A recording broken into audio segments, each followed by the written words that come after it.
Hi, hello. Welcome to the episode of Isaiah's Newsstand. It's your host, Isaiah Edwards. The date is March the 11th, 2026. Hopefully this episode finds you well, in good spirits and high hopes. As for me, I'm doing pretty good. Happy Wednesday, happy hump day to ya. Hopefully you humped and didn't get humped, unless that's what you're into. Then by all means, have at it, my little rabbits. But no, my day was good. It was positive. It was forward thrusting, if you will. We got up at a good time, felt pretty well rested for the hours. We got ourselves together. We went to work. Work was not too crazy. There was a little bit more work. It wasn't like the situation of like, oh, there's 3 buggies here. Am I going to make it work? It was more like, oh, there's about like 12 buggies here. So I should be here all day, But overall, same day. Pretty good, pretty chill. No hassles.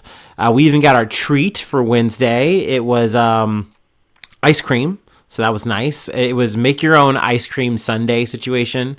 So what it was we went up and someone was like, okay, do you want chocolate, vanilla, or Neapolitan? I got the Neapolitan.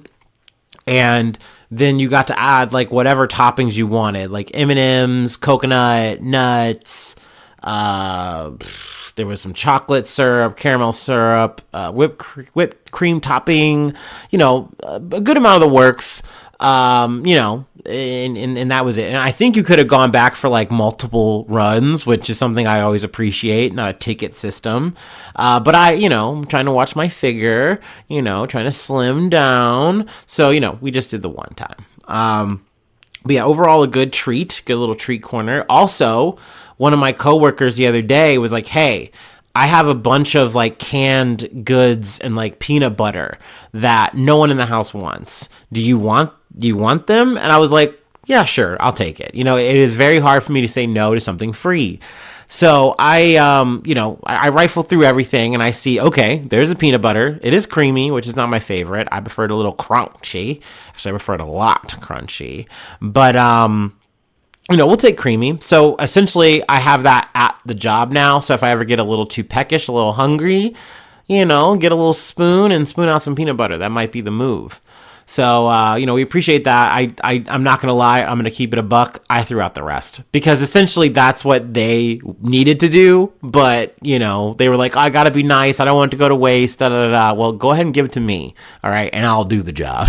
Because I'm not eating a bunch of black beans out of a can, y'all. I'm just not doing that. Cream corn, you got me fucked up. No, I'm not going to do that, but I will handle it for you, all right? And then we can just call it done.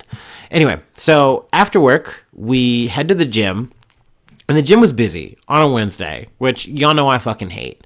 And I was thinking about this the other day, and I've mentioned this on the pod, and I'm sure I'll mention it again. But like the injuries, another thing that's been kind of really hampering down the workout for me is just the surplus of people, the high influx of people throughout, not just like, the first month or so of the year, but now we're on month 3 of this shit and there's still a lot of motherfuckers here. Usually it's one of those things where I just have to worry about Monday and Tuesday kind of being busy and the rest of my week just kind of flows together. That's typically how it's been at the gym for me since I got into this about, over a year ago. This year it's just a different flow. It's a different vibe. There's just more people in the gym for most of the week. So that's a bummer for me. I don't like it. I don't love it at all. But, cowboys make do. What else is there? What else can you do? I more or less came through yet again. We did some filler work. I did some core work. Did actually a whole hour of cardio. So that was nice. That was a bit of the uptick there. And, we just called it. I think there was a moment maybe if I really wanted to fight for it, I could have made a sprint for a Smith machine or something like that. But I really don't like having that energy. I think once I kind of set a plan on that day, in that moment, when I walk in and realize it's going to be thick as thieves, I want to commit to then that plan. I really don't want to deviate. You know what I mean? So, filler it is.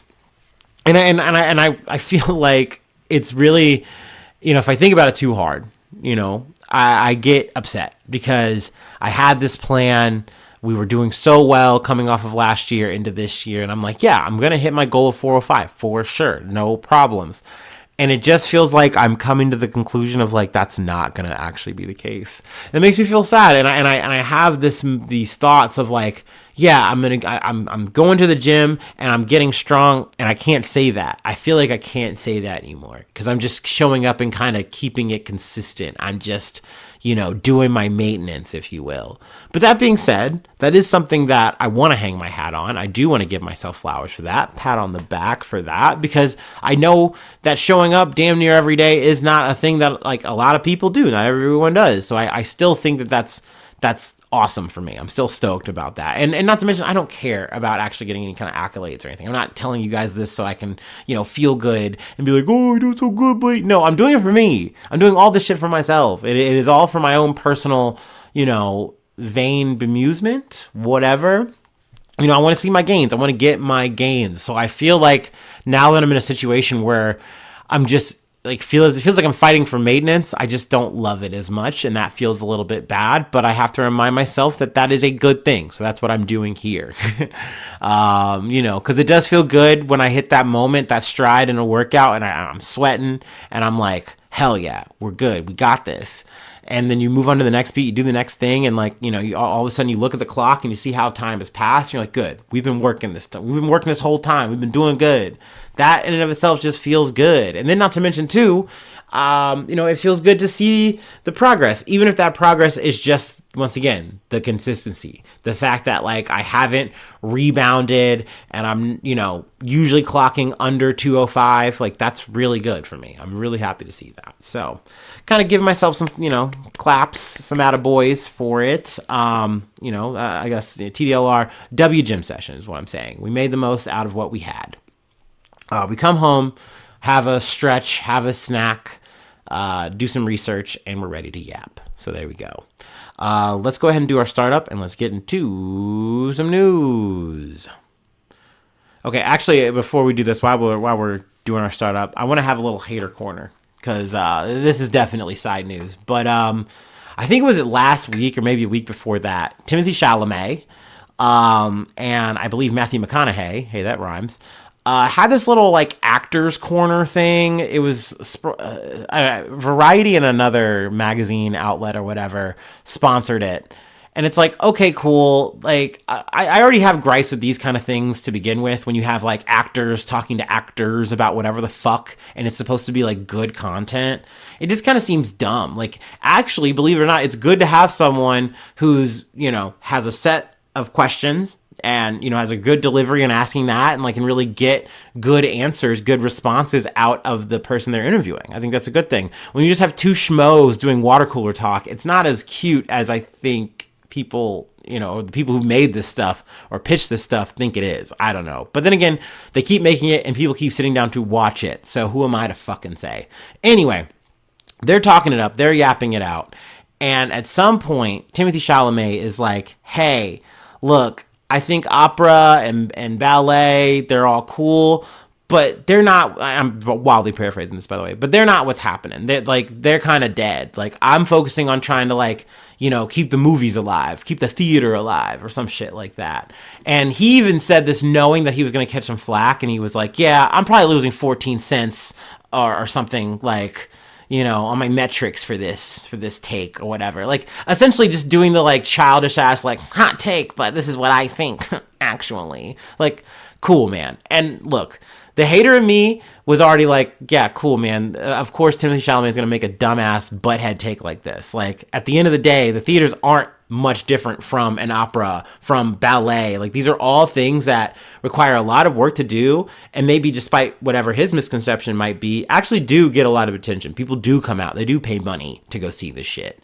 But, once again, if they're not your pet project, I guess you don't really care. It's not your career, right? But needless to say, he has been catching a bit of flack. It looks like the girlies are coming for him. It looks like people are like, you know what? Maybe I'm not the biggest fan of this Timothy Chalamet. Maybe he's toxic. And I'm like, yeah, clock it, sweetheart. You're right. Because Timothy Chalamet he's just annoying to me these days. Like, I realize, and it's like, wait, whoa, Isaiah, what are you saying? Aren't you a Dune enjoyer? Didn't you love him as Paul Atreides? Facts, I did. That's where he rizzed and wooed me, okay? He came out of nowhere, sand walking and shit, and I was like, you know what? I think he's him. I think he's got it. And I still maintain that. I will still be excited as fuck when Dune Messiah comes out and I get to see him again on the silver screen as Paul Atreides. Let's fucking go. Same thing as I was when I saw Duncan Idaho, aka Jason Momoa. Like, I'm like, yeah, you got a hot guy to play the guy who's supposed to be a hot guy in the sci-fi. I'm excited. Thumbs up. I'm Eper and Roper right now, okay? But that being said, for me, the magic kind of started wearing off the second Dune Part 2 was done. I was like, okay, all right. And then anytime I was seeing him like on SNL or whatever, I was just getting this sour feeling. I'm just like, I don't fuck with you, bro. Like, you're actually annoying as fuck. Ugh, I kind of want to like Bart Simpson him or something. I don't know. He's just too quirked up sometimes for my liking. It's hard for me to describe this. I've only been able to describe this to my bestie, and he gets it. He understands me. He lets me vent, and even, has a couple of sides too. We kind of hating together, and I appreciate that. That's what real friends do, okay? And you know what? He's not the only one on my list. Okay. He's just number one right now. And I'm happy to see him getting some comeuppance. If you want to hit me up off the pod, I got a number 2 for you that you might be like surprised about. I don't know, maybe, but anyway, I'm kind of happy that he's getting dragged a bit. But that being said, you have like Doja fucking Cat, who hasn't gone to any operas, hasn't seen any fucking ballets, is like, yeah, I think he's wrong. I think he's barely blah, blah, blah, blah. Like, okay, what are you talking about? It's not like you fucking go. So, and then you got motherfuckers being like, yeah, I think he's just mad at his mother. Like, whoa, what in the psychoanalysis is going on here? Like, so all kinds of motherfuckers are coming out with the knives, and I'm happy for it, but also I'm like, damn, I want him dragged, not crucified. But then again, maybe I'll just take whatever. It happened to Jesus. All right, let me get back to the startup. Sorry, I'm glad I had the moment to talk about that though. That wasn't on the board.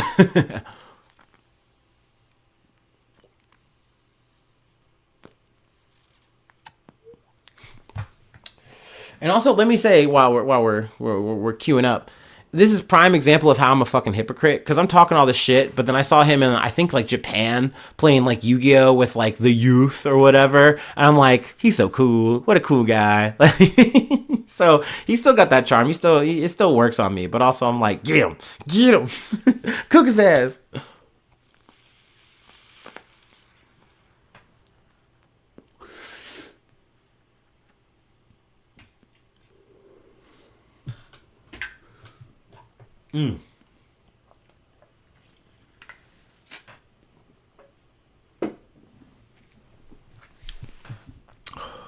All right. Our first story comes from The Guardian. At least 6 killed in Swiss bus fire in possible deliberate act. A bus caught fire in western Switzerland on Tuesday, killing at least 6 people and injuring 5 others, in what police said may have been a deliberate act. The fire broke out on a bus in the main street of the small town of Curzers, about 20 kilometers, 12 miles west of the Swiss capital Bern, at about 6:25 p.m. Vehicles circulating on social media showed flames several meters high, bursting from the windows and black smoke rising into the sky. Passengers were seen escaping from the burning bus, panicked and injured, officials said. The fire left at least 6 dead and 5 injured, 3 of them seriously. Freiburg Cantonal Police Sergeant Frederick Papau? I'm going to say Papau, said. The police are currently treating the fire as a man-made incident and even a deliberate act, he said, without providing further details. Now, I haven't done too much research on this, and it's still a fresher story, if you will. But right now, they haven't said it was like any kind of terrorism or anything like that. They're just saying that, hey, we feel like this was definitely something that was deliberate, that, this person did this to themselves. It led to this whole bus being burned down, which is very, very intense. I could not imagine being on that bus, seeing a person do that, and then next thing you know, the whole bus is engulfed. Like, I mean, literally, you see it in the thumbnail how charred that shit is. It looks like a thing out of fucking, like, Nazi zombies out of Call of Duty. It's like, goddamn, that's crazy. There were no other vehicles involved, only the bus. And that bus caught fire. We are currently trying to determine the precise reason why this happened, Papao told reporters. He could not say how many people were on the bus at the time. Investigators were looking into reports that a person had poured fuel on themselves, said Krista Bielman, another local police spokesperson. It was too early to say whether the incident was terror-related, she told a press conference. In a statement, I'm just jamming this one up. Freiburg police said a criminal investigation had been opened by public prosecutors. The burnout shell of the bus was screened off behind white tarpaulins set up across the road, according to an AFP journalist. Police were standing guard at the tape cordoning off the scene. Firefighters and fire trucks were also present. Let's see here. They also referenced something that I didn't connect until they did it for me, but in the early hours of January 1st, the ski bar resort of Crans, Montana caught fire, and people celebrated the new year. A total of 41 people died, with another 115 injured. Now, obviously these aren't related, but just the fact of the matter is, like, you have like less than 3 months apart, two massive fires. And technically, I mean, at least from kind of what we've gathered, it seems like technically both man-made in one way or another. Because that's initially what I thought they were doing as I was like kind of quickly perusing this article. I was like, wait, so they were both man-made in that regard? Like, no. This was a deliberate man-made thing in the situation with the bus. But we know that there was, potentially lax in, making sure that things were up to code. And, you got sparklers in a situation maybe they shouldn't be. That sparks a whole ass fucking fire, kills a lot of people. So yeah, obviously, Switzerland's going through it right now. In two different ways in that regard. So I wanted to, start off with that before we headed into, I guess, Iran. Technically, we're going to go to the Strait of Hormuz in our next story. Let's see here. From the BBC. Ships hit in Strait of Hormuz as countries agreed to release emergency oil reserves. 3 cargo vessels have been hit by unknown projectiles in the Strait of Hormuz, maritime authorities say, the latest to be targeted in the vital oil corridor. It came on the same day as 32 countries voted unanimously to the release of 400 million barrels of oil due to the unprecedented situation the International Energy Agency, or the IEA, announced. Pressure has intensified on the Strait, one of the world's most important shipping lanes, since Israel and the U.S. attacked Iran last month, causing traffic to drop and global energy prices to soar. So yeah, really, I feel like the thing that is on a lot of people's minds, a lot of, talking head podcasters' lips is, what the fuck are we going to do about oil? Because this shit is bad. Like, it's not good. I think 20% of, like, oil and or, like, natural fucking gas or whatever. I know they have it here, and I don't have it at the ready. But it is a lot that goes through. So it's just 20% of the world's oil. But, I mean, there's just so much that goes through this strait. And the fact of the matter is, Iran, and I mentioned this in the previous episode, Iran has said, we will light fire any fucking thing that comes through here. That's just the deal now. Like, that's what we're doing. And Trump has said, okay, because assurances say we're not covering you. You're cooked. We're not going to try that. You're going to have to go another way, which is just so expensive and impossible for some situations. So the Trump administration has floated, oh, okay, well, damn, that's a pickle. I guess we didn't really think about that, or we thought this was just going to go some other magical way somehow. But we will, we'll put military on it. We'll put the military on it, and like, we've blown up their navy. They don't have a navy, says Seth. No, you're good. Don't worry about it. We got the military. We got you. We got you on that escort, pimp. No, they don't. Like, essentially, you have the situation that's happening now where it's like, I think they did try and say, hey, we did get a ship through. Someone posted a tweet about it, and then they deleted that tweet. Like, it was some kind of like military, or not military vessel, but some vessel said that they got through the strait okay, they were fine, but then were forced or just deleted that tweet. Never happened. Never mind. Don't worry about it. But yeah, the fact of the matter is, if you run through that strait, you're gonna have some fucking problems. They had a dust up as well. I don't have this technically at the ready, but Iran had, or at least it's alleged that Iran was putting out some mines in the water, and then U.S. Navy came and was like, stop it, and they shot at that shit. Had a whole little skirmish over that. But that being said, that is showing that this is an ongoing problem. You're not snapping your fingers and this is fucking going away. Trump has tried to come out and say, like, once again, another thing I kind of offhand mentioned, like, oh, don't worry, we're going to be wrapping this up. Like, the war is pretty much already won. But then you also have on the other side of this conversation, you have guys like Hegseth saying, no, like, this is going to go on as long as it needs to go on. You have Israel saying, we do not have a timeline for ending this shit. What are you talking about? Next question. So at the end of the day, it looks like things are really bad for the economy, especially when we were just talking about this whole fucking energy shock situation, because everyone is scrambling like, what the fuck are we going to do? Obviously, some countries are overall going to be like, well, we can tank it, we're going to be fine. But you have a lot of Asian countries that are struggling because they're like, we need that oil. That oil is coming to us and it's getting blocked. So now we got to find alternative like solutions. We don't have them at the ready. This is causing, if you're familiar, longtime listeners, longtime livers, no, you lived through COVID. You know what a supply chain issue is. We are essentially now in another man-made version of that. Thank you, Donald Trump. Thank you. Like, this didn't have to happen. You didn't have to be paying more at the fucking pump. That shit is just locked in right now. Because the thing is, and I didn't know this until, I guess fucking today, once countries have to be in the situation of like, oh, we are sitting on too much oil, we can't just keep sitting on it, they shut down the wells. That shit is closed. And it doesn't just open at the turn of a switch, at the crank of a lever. Like, sometimes you open that shit back up and it don't flow the same anymore. So we now have a delay on our hands. And not to mention, that's just the fucking oil.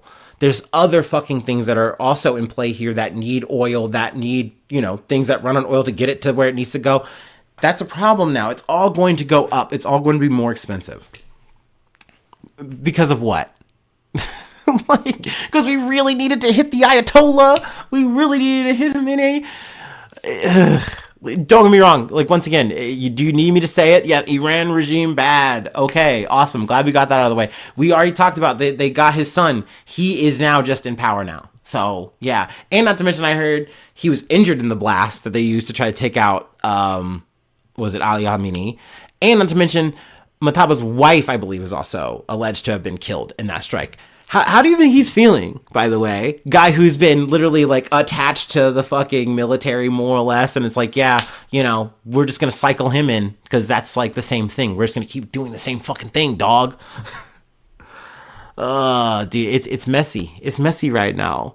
Let's see here. I kind of just wanted to do this Isaiah's way. I did want to read this quote, though, from Iran, from a Iranian Tehran spokesperson.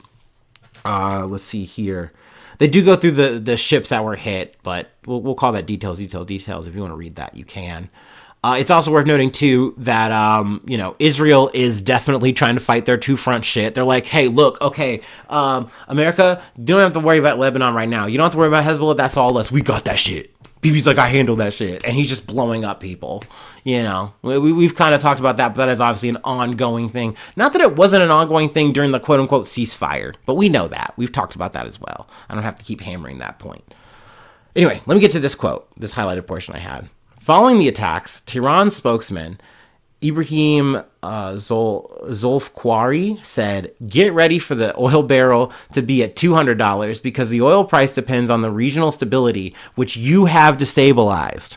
It's like, motherfucker, you kicked this nest in. Like, and I've been dwelling on this shit recently. Could you imagine the role reversal if Iran got their magical fantasy, like, hit the fucking Death Star, boom.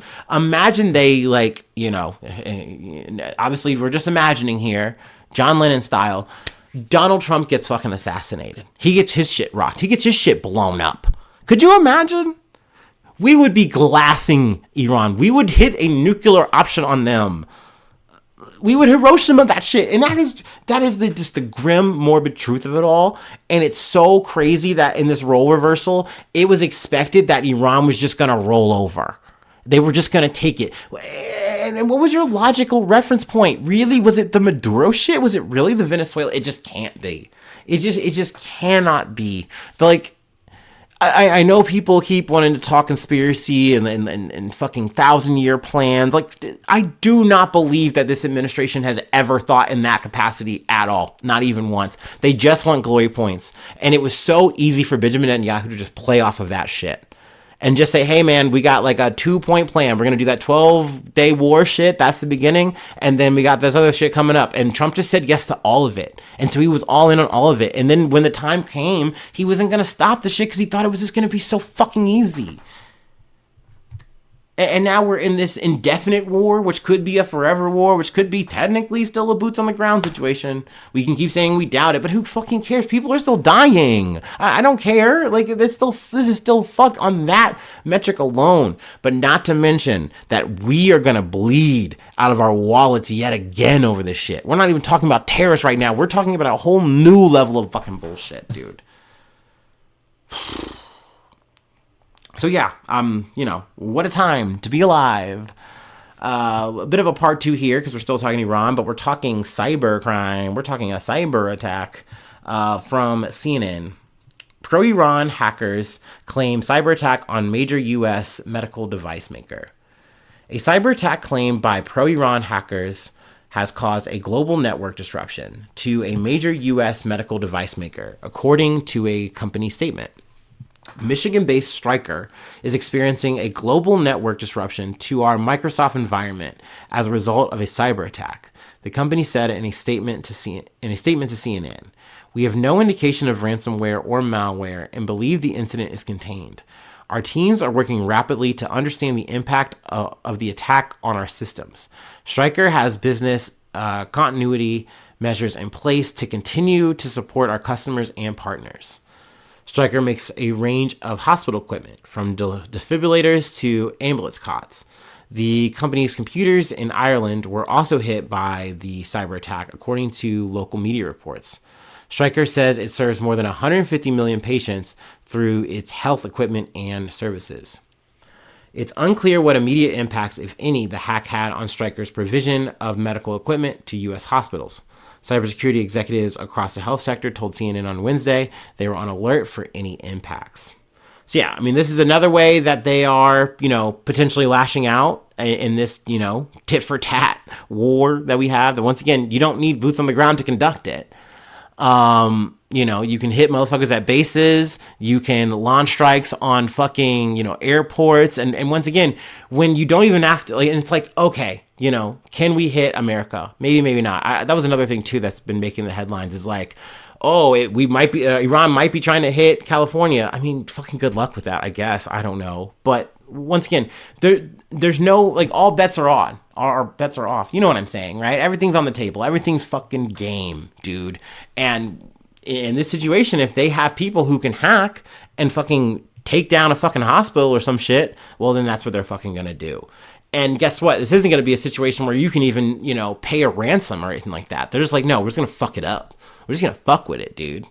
So, potentially, little messy ass fucking blowback, scenario that we have here. I don't know. This shit, it's frustrating. And I find myself playing literal whack-a-mole, and I know it's like, hey, I'm covering 2 stories, and technically there's probably at least like 5 things that I should be talking about today alone. And it's very overwhelming. But, trying to get my licks in where I can, talk about the major shit, talk about the big highlights, or at least, what I really fancy on talking about here. And, we'll try to get through what we can as the week goes on, as things pop up. That's the best I can offer. What can I say? But yeah, let's go ahead and move on. Let's move on to the next beat. Not that the news is getting any brighter or better here. I am going to take a quick water break because I am parched.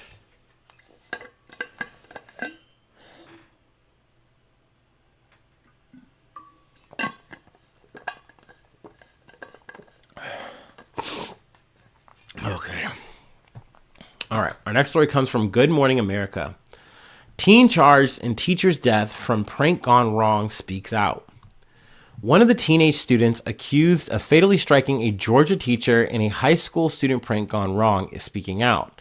Jaden Wallace, 18, and his family shared a new statement with ABC News through their attorney.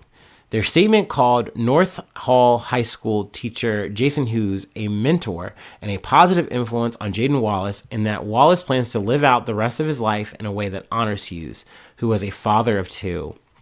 Along with the rest of our family, Jay expresses his deepest sorrow and sincerest apology to the Hughes family.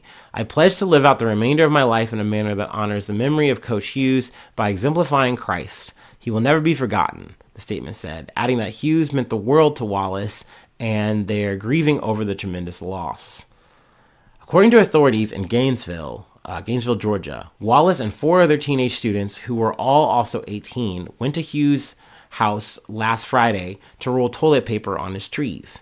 The Hughes family previously told ABC News that Hughes, 40, knew, and they put that in quotations, about the prank and was excited to catch the students in the act. So this is where I feel really fucking bad. Because at first I was like, okay, so they did like some crazy prank or something, and this somehow leads to, a teacher dying. Damn, this is going to be really fucked up. But no, you get into a situation and it's just like, okay, they were going to TP the house. And not to mention, not only were they going to do that, it's not like there was any kind of animosity or malice here. Like the person even potentially knew about it and was just like, okay, we'll play up the bit, have a little bit of fun around the house and it'll be okay. I'll clean it up tomorrow. Whatever. Or maybe they can come back. Whatever. We can all have our fun tonight. Good memory.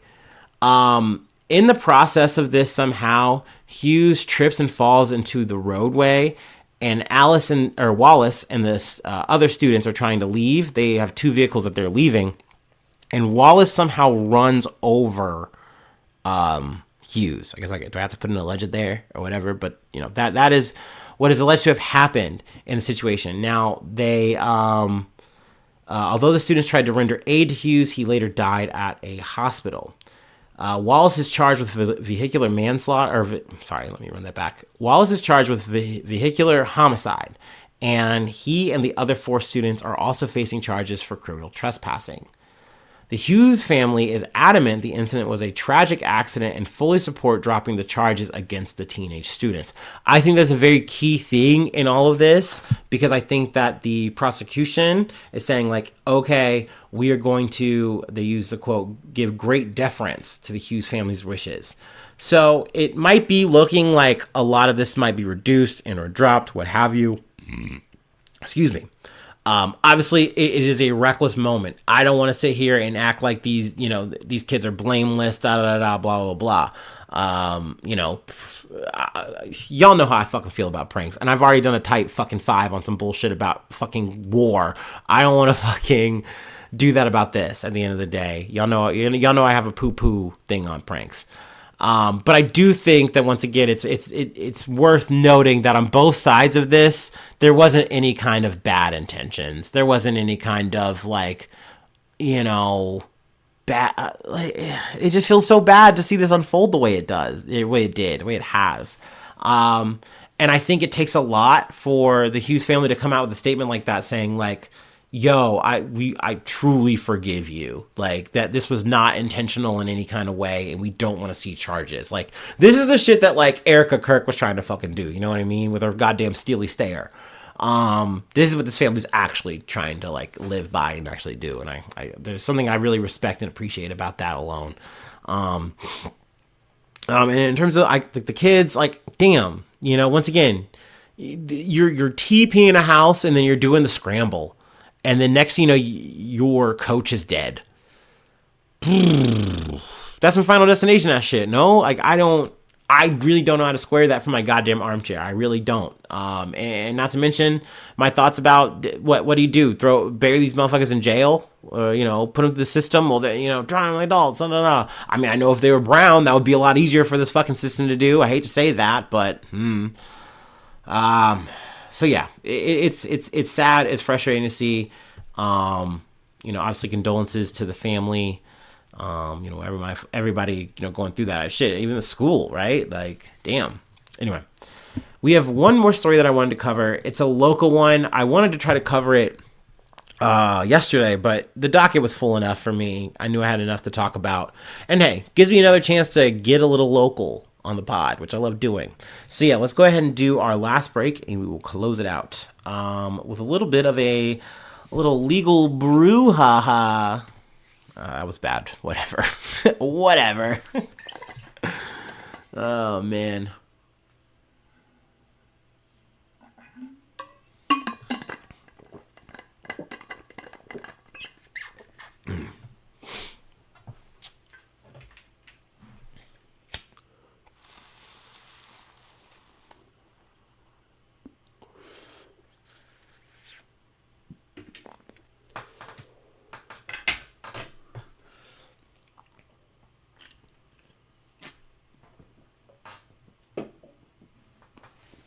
All right.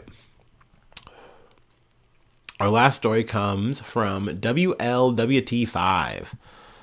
Two Greater Cincinnati breweries file lawsuit over Ohio ban on THC beverages.